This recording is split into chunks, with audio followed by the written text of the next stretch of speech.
it's Becky, and I'm going to just do a really simple beaded chain necklace for my beaded chain challenge for the month of September, where I make 2 beaded chain necklaces a week. I don't know how you guys are counting the weeks. You can do it any way you want, but I made 2 of them on the 1st and 2nd, which, if you're counting a week from Sunday to Saturday, then that would have been like the first week of September, and this is the next one. Anyway, I'm just anxious to start another one. Again, it's at least 2. I could make more, but anyway, so this is where I'm at with this. I wanted to jump back into the Safari kit because I love these colors. I may have mentioned that this, I think, is one of my favorite kits, and I'm not finished making them stuff with this yet, but I did pull out some beads from it that I thought would look great together. One was this like shell composite bead. It looks like it's shell in resin. That's what it looks like anyway. It's probably what it is. They came in the bead mix.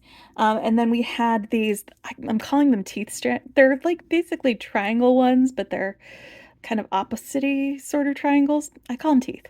Anyway, I grabbed a couple of these too. And these mahogany obsidian. I'm pretty sure that that's what this is because that's exactly what it looks like. I grabbed those rounds that I believe also came in the mix. I can't remember. I'd have to look at my unboxing again. And then these are some white ceramic rondelle kind of spacers. And we had some kind of dark red / brown ones. And I'm just made some wrapped links with most of these. And I wanted to point out this bead. This is a ceramic bead that came in the surprise mystery bead bags and mixes that they were selling at the Softflex site. I got a couple of those mystery bags and went through the contents. I'll link the unboxing for that in my description if you wanted to see the other ceramic beads that were in there. But when I was unboxing it, I pulled these out and I thought, they're gonna go really great with the rest of my Safari kit beads, and I was right. So because these ceramic beads and these two have such large holes, I decided to use some spacers, like these daisy spacers for these beads and these sort of round spacers. Come on, guys. There we go. With swirls on them for my tooth beads. I'm just calling them tooth beads. So I did that. So I'll make a link on camera with you guys. I'll do one with the spacers and I'll do one without the spacers, because that's basically without spacers on this side and with spacers on this side. Those are the basic links that I made. And I used all of the using all of the mahogany obsidian here, rich mahogany. Used all of those beads. I'm using all of these brown and white beads.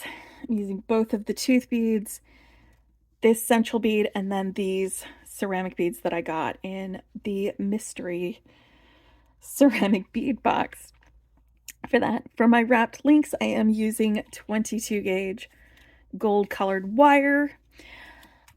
I'm using flush cutters to cut it. I've mentioned before that when I do wrapped links, I prefer using the smallest loop on my 6-step bead making pliers for consistency's sake. So all of my loops are about the same size. And I've got some chain nose pliers. You can also use tweezer nose pliers, something that's flat and kind of pointy at the end for tucking in the ends of my wire wrapping. When I do that, let me move this out of the way because I'm not using it anymore. But I plan on connecting all of my links with some jump rings, which I believe I have here. So we'll get those connected with our jump rings, and I've chosen just a really simple toggle clasp for my closure on this. All right, so let's get started with some wrapped loops, and then we can start putting this together. All right, so when I do my wrapped loops, I like to work from the spool. Apparently that was, I just didn't want it to all unravel because I'm getting close to the end of this spool. All right, there we go. Straighten out a bit. So I like to work from the spool when I do my wrapped loops. I pull my guy on there about 2 inches down. I'm going to grasp it and I'm going to bend it back towards me like this. Let's move this out of the way too and scooch in a little bit closer so that my camera doesn't get distracted. So it bends it back a little bit this way. And while it's still grasped like that, then I just bend it around the front, rotate it, and bend it back this way. Then I can just use my finger to push the end of the wire around it while it's still on the loop, or still on the bail, and cut off my end. Not having to open and close my bail making pliers when I'm doing this, or having to drop it and put it down and pick up another one, by using this one for the bend first and then this one for the loop, it makes it so that I can sort of like assembly line make several links in a row, get real zen with it while I'm watching stuff. So then I push my bead up and I measure with my eyeballs, not with a measuring tape. I'm just guesstimating about 2 inches from there and cut it off so that I can do my other wrapped loop. I'm going to do sort of the same thing with this one where I just use the same pliers for my bend. I'm going to grasp it so that my bend goes in the same direction as this one is, because while I can twist it afterwards, and I will be making sure that they're parallel, it's nice if you give yourself a little bit of a head start. So I'm bending it this way first on that, and then I'm going to turn it over so that the loop that I'm using is on top of it after it's bent. And I'm going to just do the same, where I bend it over, rotate it, continue around, and then push the wire around the stem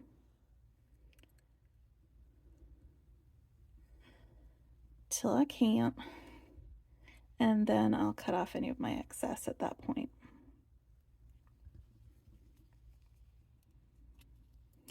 And round beads are really hard to get in to where the excess is. And I'm just going to tuck my guy in there. And that is my wrapped link, and I have several of those over here. So I'm going to add that to the pile. And now for my one that I was using spacers for,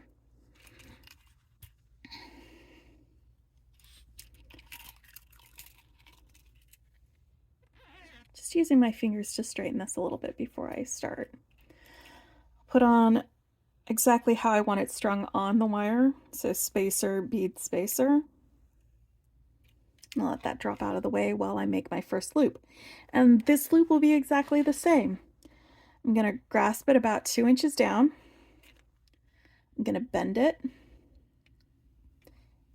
in one direction and then pull it over the top of the loop that I'm forming. Rotate it, keep going. And then while it's still on the loop,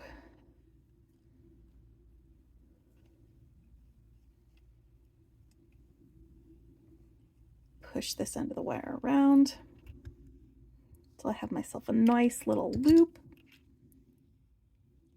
And I can cut it off. That looks like it's still a little pokey outy. Smush that down a little bit. There we go. And now I've got my bead where I want it to be. Use my guesstimation skills to get about 2 inches away from there. And just like with the other one, I'm just using the same one for my bend and for my wrap. I'm going to bend it over the same size loop that I'm going to be using. So this is where I want to rotate it and put that loop on top of the wire. And then bend it down and around the same way. Just keep rotating it around.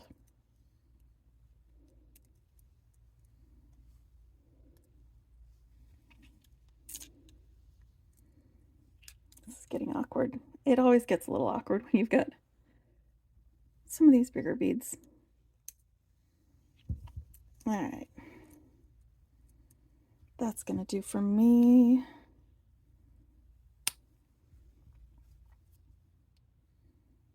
Swoosh.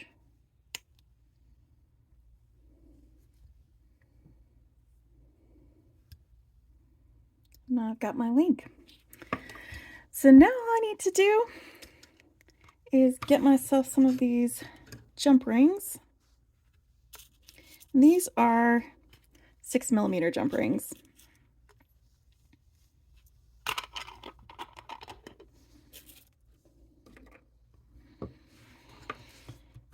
And we can start putting this together. Now let me put it in the order that I want it to be in so that I don't get it wrong and put them in the wrong order.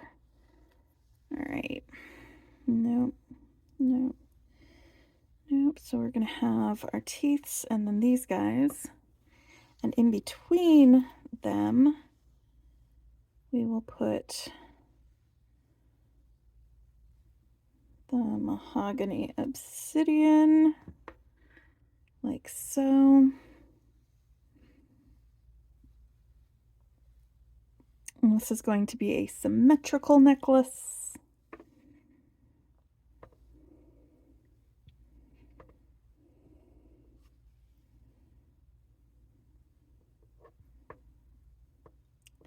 And I'm just alternating dark and light colors till I get to the end, like that.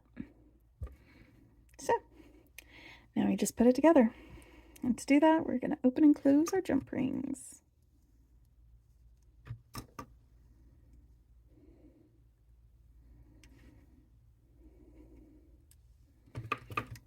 All right, so what I'm going to do is, because this can probably get a little bit tedious, is I'm going to go ahead and have you time travel to the point in time when I have connected all of my links. And I'm ready to finish this up with my connectors. So I will join you back here after I've got these guys connected. All right, so we are all linked up, well, mostly linked up. I did not put on these last 4 links because I always forget just how much longer you can make a necklace when you do a beaded chain versus when you're stringing. And also just how much more length, including jump rings instead of linking your links together, will make your necklace. So I'm already at, without my clasp, 20 inches, which is a perfect length for a simple necklace that's just going to go around my neck and sit just below my collarbone, just above the décolletage. I don't want it too big because then it's going to be getting in the way of the girls. So we're going to have we're just going to have it be this length. So this is where we're going. But what this does do is it gives me an opportunity to use these links that I've already made to make some matching earrings with these super cute ceramic giraffes. Come on. I know you can focus. So we're going to use those. The hole on these is rather large, so I don't think that a regular head pin is going to be of much use for this. So I'm going to make a head pin for my giraffes with my craft wire, but we'll do that after I finish my necklace. We'll jump to doing earrings after that. So let's get my toggle closure attached to the ends. And again, it's just jump rings, man. Just jump rings. So we're gonna get one end on here. Yep.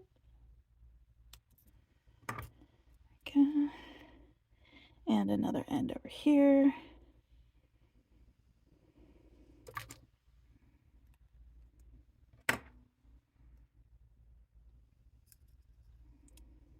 So yeah, if you're making a bunch of links and you're like, you know what, this is really long and you've got some extra links, you can make earrings with them.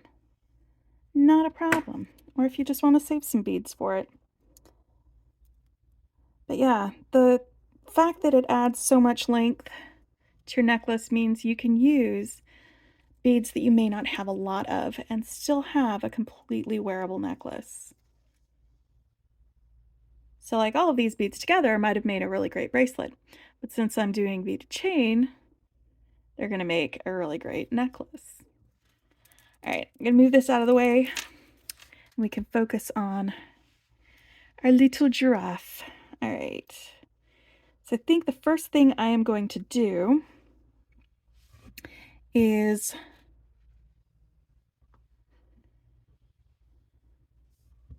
make my head pin for this guy. While I got my craft wire out, I'm going to make some ear wires too. So let me just grab about 3.5 inches for an ear wire. I'm going to grab 2 of those so that I can make them at the same time so that they match. I'm going to set that over there. And then about the same-ish length for my head pin. All right, so I'm going to make sure my end is flush. I'm going to pull out my round nose pliers for this so that I can make myself a nice tight little loop right here at the end. And I'm just going to spiral it until I feel like it's big enough but not too big, because there's not a lot of space between the giraffe's legs, but we want there to be enough. All right, so that's going to be good enough for me. And then I'm just going to bend it up like so that it goes straight up from there like a golf club.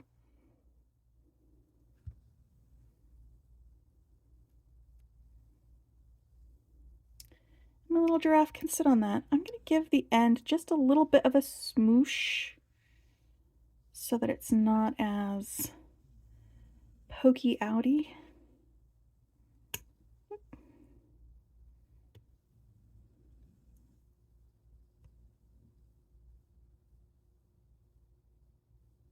There we go.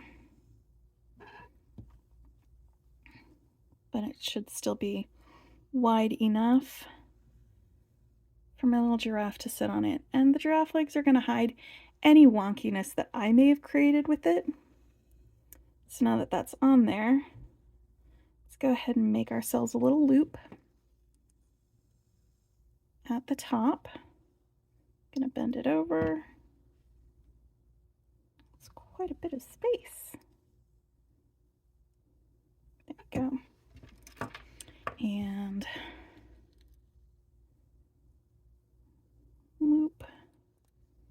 Do loop. I know I said I like using my 6-step bill making pliers for this, but oof, this is going to be a messy loop because my giraffe is going to get in the way of me making my loop.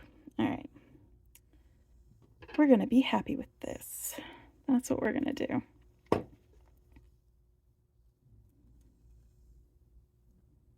These are just our little bonus earrings that go with our necklace that we just made. So the necklace was a fairly quick project. I mean, I did have to spend a little time making my links, but like I said, I like to make them while I'm watching TV, like to zen out with that. So let me grab a couple of jump rings and we will get our earring connected. I'm going to do our giraffe on the bottom and then our light bead in the middle and our red/brown bead at the top. Oh, you know what I didn't do? Because this is also Becky Forgets Things. I forgot to put this bead on. The whole reason to have the jump rings is to connect each of these links together. Oh boy. Oh boy, it's being that kind of a day. So we've got our little giraffe, we've got this link up here, and then I'm going to join it to the next link. Then I'm going to make some ear wires, and I'll make my matching earring off camera, so you guys don't have to watch me doing the same thing all over again.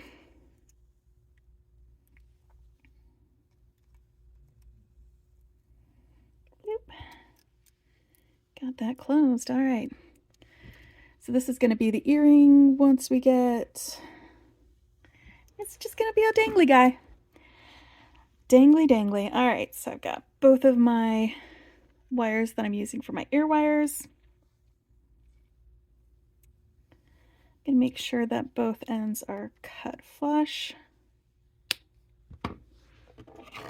And this I use my 6-step bill making pliers for. I'm going to use the smallest loop and the largest loop. Those are the two loops that I'm using for my ear wires. I'm going to bend around the smallest loop first till it touches the other side and makes a nice little P or Q, depending on which your orientation is. All right. Now, the trick is you want to keep them together, facing the same direction, snuggled right up next to each other like buddies. And then I'm going to want the direction that the loop goes, facing away from the biggest loop on my bail making pliers. Give it a real gentle squeeze to hold it, and then bend it around until it gets to the other side. Now that they're there together, I'll take my either tweezer nose or chain nose pliers, give it a little bit of a bend,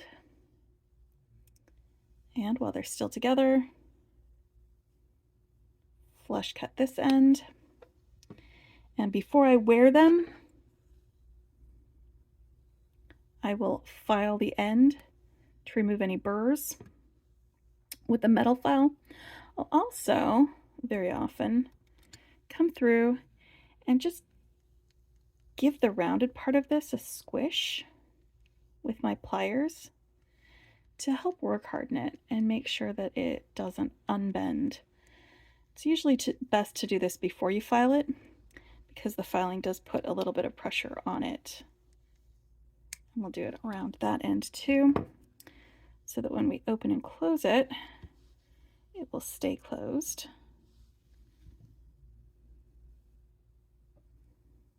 So there we go. That's how I like to make my favorite ear wires.